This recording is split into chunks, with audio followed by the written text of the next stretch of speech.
Hello students, अस्सलाम वालेकुम। उम्मीद है आप सब खैरियत से होंगे। स्टूडेंट्स, हमने फर्स्ट ईयर मैथमेटिक्स के लास्ट लेक्चर में 10 ईयर्स के 2015 के एमसीक्यूज़ किए थे। आज हम करने के लिए जा रहे हैं ईयर 2014 के एमसीक्यूज़। स्टार्ट करते हैं। तो जैसा कि आपको प्रीवियस लेक्चर्स में बता चुका हूँ कि मैं एमसीक्यूज़ के जो ऑप्शंस होते हैं, 4 ऑप्शंस, वो नहीं लिखता हूँ। मैं डायरेक्ट जो है वो सोल्यूशन करवा देता हूँ और उसके बाद बता देता हूँ कि आपके 10 ईयर्स के अंदर जो है वो कौन से एमसीक्यूज़ का नंबर करेक्ट है। जैसे पार्ट नंबर 1 है, the real part of 2 iota -3 multiply by iota is what. तो रियल पार्ट और इमेजिनरी पार्ट निकालना है। तो आयोटा को 2 आयोटा से मल्टीप्लाई कर देंगे तो ये हो जाएगा 2 आयोटा स्क्वायर, और आयोटा को 3 से करेंगे तो ये हो जाएगा -3 आयोटा। सो 2 आयोटा का स्क्वायर, आप जानते हैं कि आयोटा का स्क्वायर होता है -1, यहाँ पर आ जाएगा -3 आयोटा।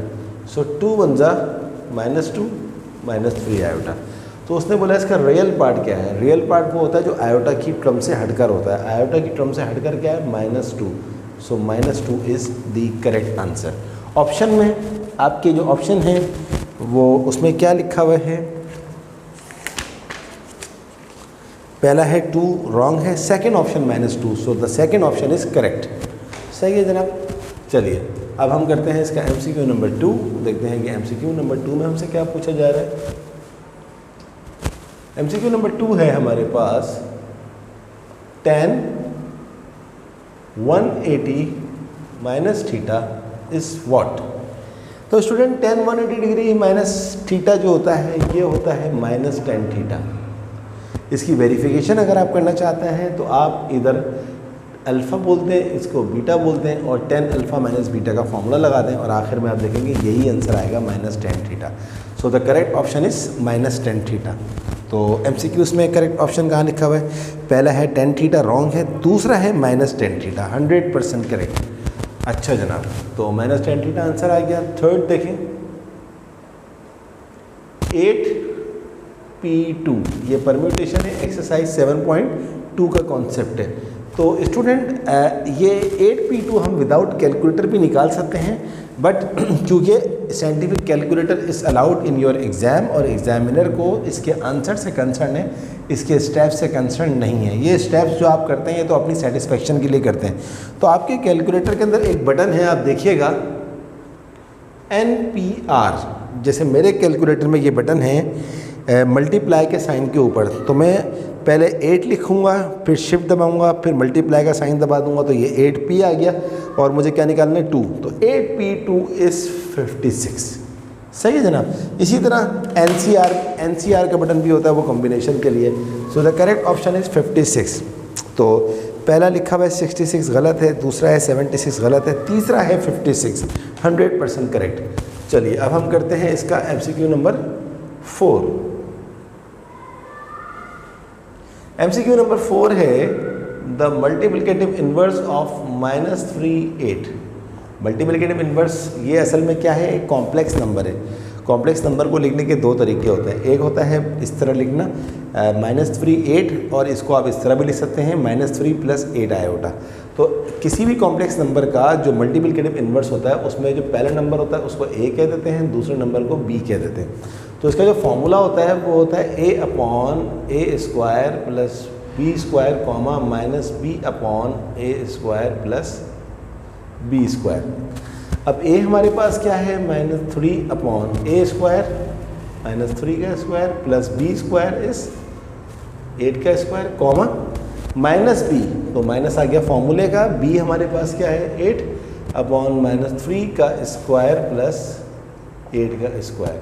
सो -3 का स्क्वायर क्या होता है, 9, 8 का स्क्वायर होता है 64, और -8/-3 का स्क्वायर होता है +9, 8 का स्क्वायर होता है 64। तो ये हो गया जनाब -3/, इसका आंसर आ जाएगा 73, और -8/ इसका आंसर आ जाएगा 73। सो द करेक्ट ऑप्शन क्या है, ये आंसर कहाँ लिखा हुआ है।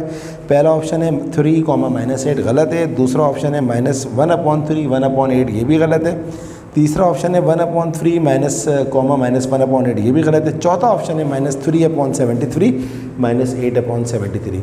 So the fourth option is correct. But जिस बच्चे को ये मल्टीप्लिकेटिव इन्वर्स का फॉर्मूला नहीं आता तो वो ये नहीं कर सकेगा, इसलिए आपको चाहिए कि आप मल्टीप्लिकेटिव इन्वर्स का फॉर्मूला प्लीज़ याद कर लें।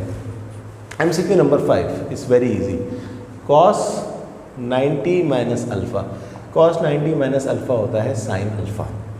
अगर आप चाहें तो वेरीफाई कर लें, cos अल्फ़ा माइनस बीटा का फॉर्मूला यूज़ कर लें, आखिर में आंसर साइन अल्फ़ा ही आएगा। तो करेक्ट ऑप्शन क्या है इसका जनाब? पहला ऑप्शन है साइन अल्फ़ा, तो पहला ही ऑप्शन इसका जो है वो बिल्कुल सही है। चलिए अब हम करते हैं इसका 7। MCQ नंबर 7 क्या है? 5 3 2। ये असल में क्या है? परम्यूटेशन है, एक्सरसाइज 7.2 का कॉन्सेप्ट है। तो ये किस तरह होता है? 5 का फैक्टोरियल और नीचे वाले दोनों नंबर्स का फैक्टोरियल मल्टीप्लाई करके। तो जब आप 5 का फैक्टोरियल अपॉन 3 का फैक्टोरियल इंटू 2 का फैक्टोरियल पूरा सॉल्व करेंगे तो आपका आंसर आ जाएगा 10। आपको कैलकुलेटर में जो है वो फैक्टोरियल का बटन आना चाहिए यूज़ करना। मेरे पास जो है फैक्टोरियल का जो बटन आ रहा है मेरे कैलकुलेटर के अंदर वो x की पावर -1 के ऊपर लिखा हुआ है ये साइन, तो यानी कि ये शिफ्ट का साइन यूज़ होगा। एनीवे तो इसका आंसर आ रहा है जनाब 10। ऑप्शन में क्या है? पहला ऑप्शन है 8, ये गलत है। दूसरा है 9, ये भी गलत है। थर्ड ऑप्शन जो है वो 10 है, तो 10 is the correct option. Third option पे 10 है, आप चेक कर लीजिएगा इसको। चलिए जनाब अब हम करते हैं MCQ नंबर 8। MCQ नंबर 8 है हमारे पास, if omega is a complex cube root of unity then 1 plus omega square का स्क्वायर। स्टूडेंट ये एक्सरसाइज 3.3 का कॉन्सेप्ट है। आपको जब मैंने 3.3 पढ़ाई थी तो मैंने बताया था कि 1 प्लस ओमेगा स्क्वायर किसके बराबर होता है? ज़ीरो के, और इसके ऊपर लगा हुआ स्क्वायर, ज़ीरो का square zero. So the correct answer is 0। देखिए कितना आसान है, सिर्फ आपको वैल्यू पता होती तो काम हो जाता। तो पहला ऑप्शन है 0, पहला ही ऑप्शन करेक्ट है। सही है जरा। अच्छा अब हम पढ़ते हैं 11 पार्ट। अब आप देखिए 8 के बाद 9 भी नहीं करवाया मैंने, 10 भी नहीं करवाया। क्यों? क्योंकि 9 है चैप्टर नंबर 4 से रिलेटेड, वो आपका सिलेबस में से रिड्यूस हो गया है। 10 भी है आपके चैप्टर नंबर 4 से रिलेटेड, ये भी आपके सिलेबस से रिड्यूस हो गया है। तो 9 और 10 छोड़ दें, 11 की बात करें। 11 बड़ा ज़बरदस्त MCQ से। 11 में लिखा हुआ है n factorial upon n plus 1 factorial. तो स्टूडेंट फैक्टोरियल जैसे आपसे मैं कहता हूँ कि भाई 5 का फैक्टोरियल निकालते हैं, तो आप क्या करते हैं?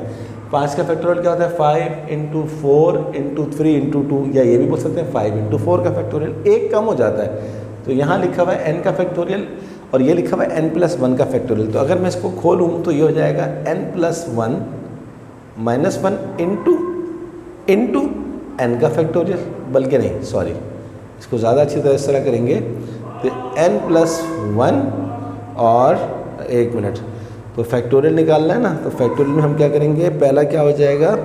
हाँ सही है, n प्लस 1 और 1 कम कर दें, यानी कि n प्लस 1 माइनस 1 का फैक्टोरियल। अब सही हुआ ये। तो जब आप पहला लिखते हैं, पहला आप एज इट इज़ लिख देते हैं, दूसरे में से 1 माइनस करते हैं। ये करने का फ़ायदा क्या हो गया? n factorial upon n plus 1, और देखें 1 से 1 कट गया तो ये बच गया n फैक्टोरियल, n फैक्टोरियल से n फैक्टोरियल कट गया, आपका आंसर आ गया 1 अपॉन n प्लस 1। तो पहले नंबर एज इट इज़ लिखते हैं, अगले में से 1 माइनस कम करते हैं, फिर उसमें से 1 माइनस करते करते जाते रहते हैं। तो इसका जो ऑप्शन है आंसर है वो है 1 upon n plus 1। Correct option क्या है जनाब इसका? पहला है n गलत है, दूसरा है n प्लस 1 ये भी गलत है, तीसरा है 1 अपॉन n ये भी गलत है, और चौथा है 1 अपॉन n प्लस 1 100% करेक्ट। सही है जनाब। चलिए अब हम 11 हमारा हो गया। अब 11 के बाद देखें 12 और 13 नहीं करवाए मैंने। क्यों नहीं करवाए? 12 क्या है जनाब? 12 है चैप्टर नंबर 11 का कॉन्सेप्ट। चैप्टर नंबर 11 पूरा का पूरा रिड्यूस हो चुका है, तो इसको छोड़ दीजिए। और 13 जो है ये एक्सरसाइज 8.2 से रिलेटेड है। चैप्टर नंबर 8 एक्सरसाइज 8.2 जो है वो आपके सिलेबस से रिड्यूस हो चुकी है, तो नहीं आएगा। अब हम जा रहे हैं 14 के ऊपर। The middle term in the expansion of x minus 1 upon x की पावर 20। स्टूडेंट अगर पावर इवन हो तो उसकी मिडिल टर्म का फॉर्मूला होता है n प्लस 2 अपॉन 2। तो n यहाँ पर क्या है? 20 प्लस 2 अपॉन 2।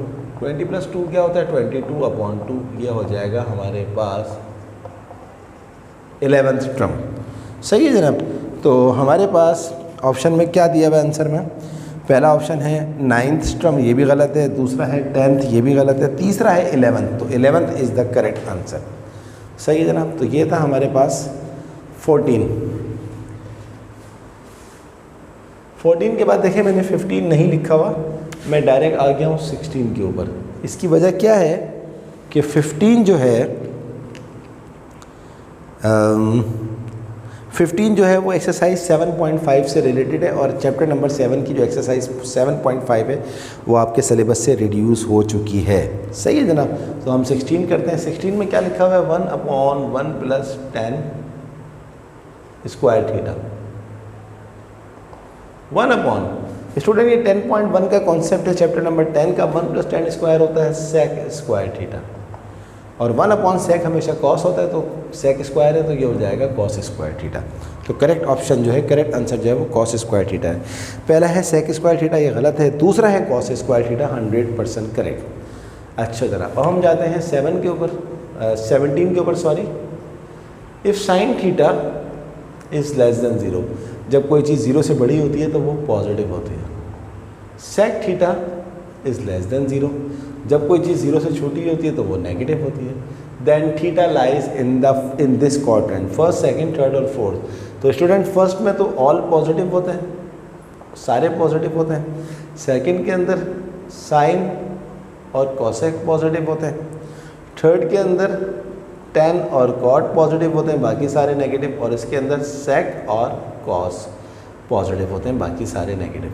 तो साइन पॉजिटिव हो और कॉस नेगेटिव हो तो ये एक ही क्वाड्रेंट होता है। साइन पॉजिटिव यहाँ है और कॉस नेगेटिव यहाँ पर है, तो सेकंड क्वाड्रेंट इसका आंसर आ गया। सेकंड क्वाड्रेंट बुक में कहाँ पर दिया हुआ आंसर? पहला है फर्स्ट, गलत है। दूसरा है सेकंड, 100% करेक्ट। तो सेकंड क्वाड्रेंट इसका आंसर आ गया। ये था 17। अब हम 18 करते हैं। 18 में क्या लिखा हुआ है?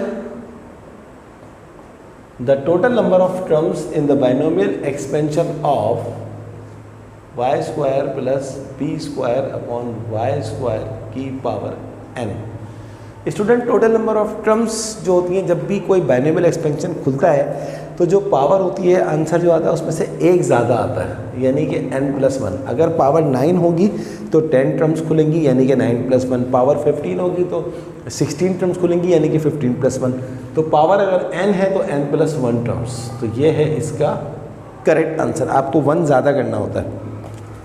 तो ऑप्शन में ये आंसर कहाँ लिखा हुआ है? पहला ऑप्शन है n, ये गलत है। दूसरा ऑप्शन है n-1, ये भी गलत है। तीसरा option n+1, 100% correct. So the third option is correct.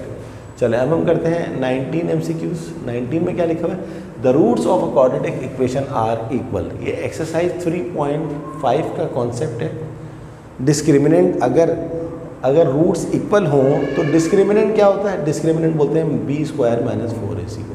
तो अगर रूट्स इक्वल हैं तो डिस्क्रिमिनेंट क्या होता है? 0 के बराबर होता है, यानी कि b² - 4ac must be equal to 0। तो पहला लिखा हुआ है b² - 4ac ग्रेटर देन 0, गलत है। दूसरा है b² - 4ac लेस देन 0, ये भी गलत है।